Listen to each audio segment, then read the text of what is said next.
Ja, wir hier sehen hier einen Urmenschen als Denker von Rodin.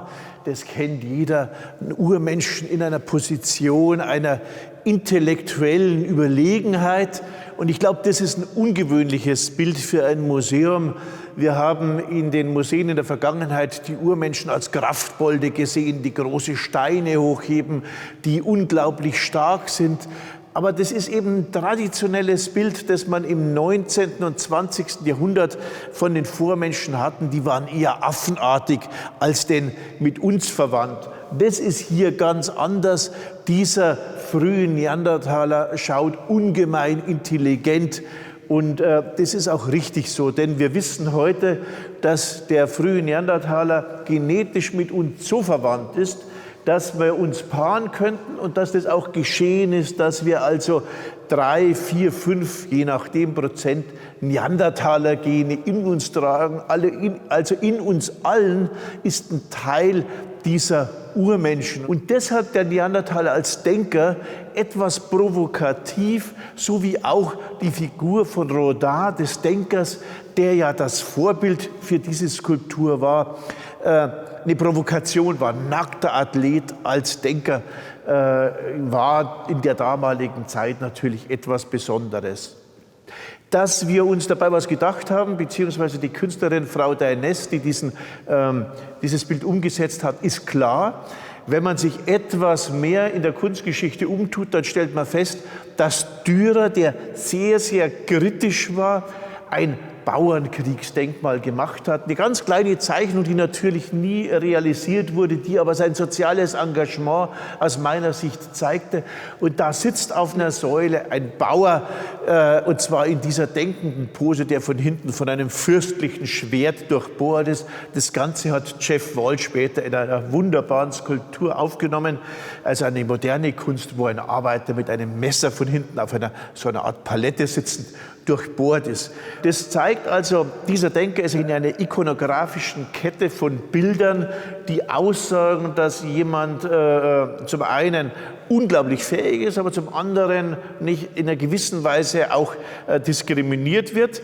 Und das muss man alles nicht wissen, um das zu spüren, wenn man ihn anschaut. Und das Allerwichtigste, wenn Sie in Halle den Neandertaler besuchen, ist, schauen Sie ihm in die Augen. Denn der Künstlerin Daeness ist es gelungen, einen ungemein intelligenten Blick zu gestalten, der an dir praktisch vorbeisieht, sodass man nicht das Gefühl hat, dass man jemandem gegenüber sitzt, der einem unterlegen ist, sondern man steht jemandem gegenüber, der einem mindestens gleich ebenbürtig ist.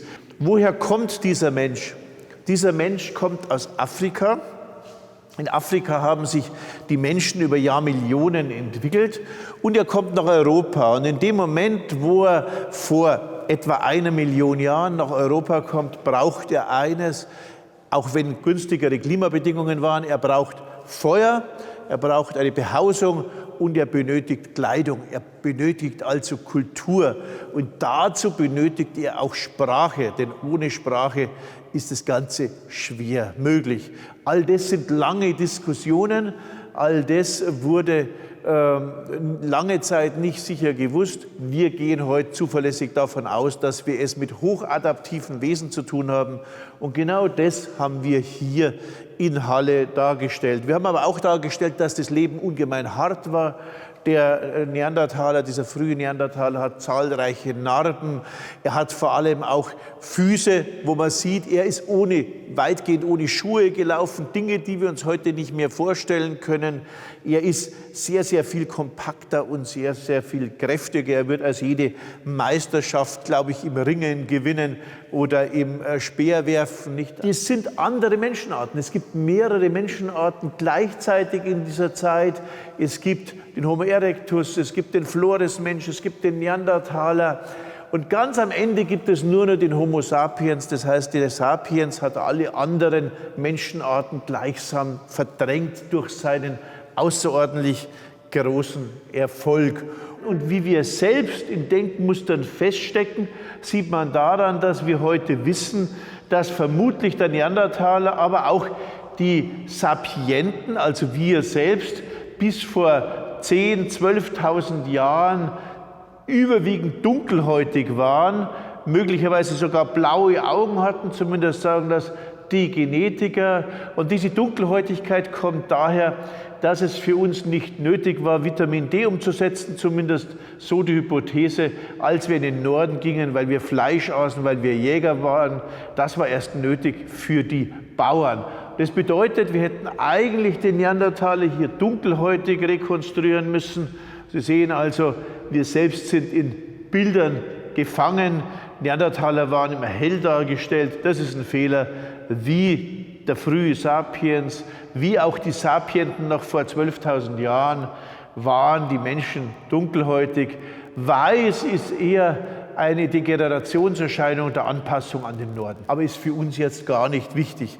Für uns ist wichtig, dass wir die Vormenschen nicht diskriminieren, dass wir nicht der Meinung sind, wir können von oben herab auf die Urgeschichte blicken, sondern dass wir tatsächlich wissen, wir alle stehen auf den Schultern dieser Urmenschen, die über Jahrhunderttausende dazu führten, dass wir heute die ganze Welt bevölkern. Und warum das so ist, dass wir heute die gesamte Welt bevölkern, das besprechen wir an anderer Stelle.